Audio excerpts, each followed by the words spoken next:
Hello friends, welcome to buds to bloom. இன்றைக்கி நம்ம பார்க்க போகிறது ரொம்பவே ஹெல்த்தியான ஒரு பிரேக்ஃபாஸ்ட். வாங்க எப்படி செய்கிறதுன்னு பார்ப்போம். இதுக்கு முதல்ல ஒரு கப் அளவு கம்பு மாவு, கம்பு ஃப்ளோர் எடுத்திருக்கேன். அதுக்கப்புறம் கொஞ்சமாக உப்பு. ரொம்ப சிம்பிள் தான்.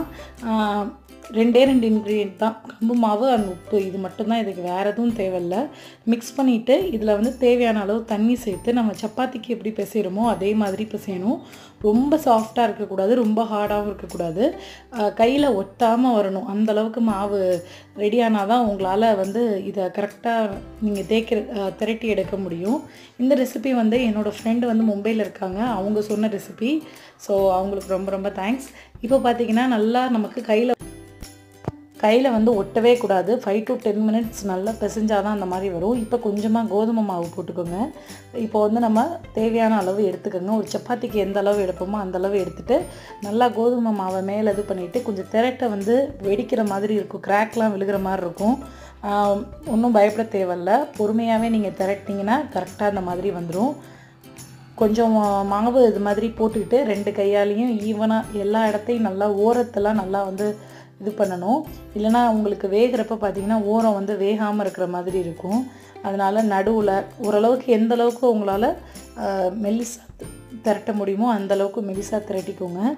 கொஞ்சம் ஓரத்துலலாம் வெடிப்பு விழுகும். சரியாக நீங்கள் பிசையலைனாலும் வந்து திரட்டவே இந்த மாதிரி வரவே வராது.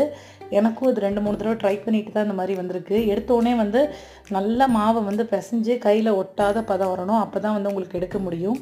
ஸோ இப்போ நம்ம இதை எடுத்துருவோம். எடுத்துட்டு கல்லில் போட்டு காமிக்கிறேன்.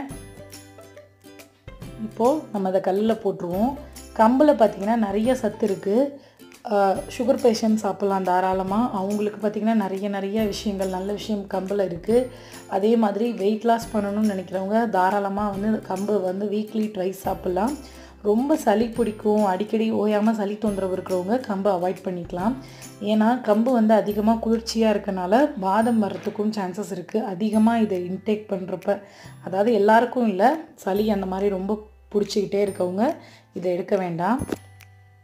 இப்போ நமக்கு 2 சைடும் நல்லா வெந்துருச்சு. ஒரு அருமையான பிரேக்ஃபாஸ்ட் வந்து அதுவும் ஹெல்த்தியாக சுலபமாக ரெடி ஆகிடுச்சு. கட்டாயம் எல்லோரும் ட்ரை பண்ணி பாருங்கள். மேலே லைட்டாக கீ வந்து இந்த மாதிரி போட்டு கொடுத்திங்கன்னா கிட்ஸுக்கு அந்த கீயோட வாசம் அதோடு சாப்பிட்றதுக்கு ரொம்பவே நல்லாயிருக்கும். ஸோ நம்மளோட கம்பு ரொட்டி தயார். கட்டாயம் ட்ரை பண்ணிவிட்டு எப்படி இருந்துச்சுன்னு சொல்லுங்கள். இந்த ரெசிபி உங்களுக்கு பிடிச்சிருந்துச்சுன்னா நம்ம சேனலை சப்ஸ்கிரைப் பண்ணி வச்சுக்கோங்க. நிறைய ரெசிபி இன்னும் வந்துகிட்டே இருக்குது. வேறு ஒரு நல்ல ரெசிபியோடு உங்களை சந்திக்கிறேன். தேங்க்யூ.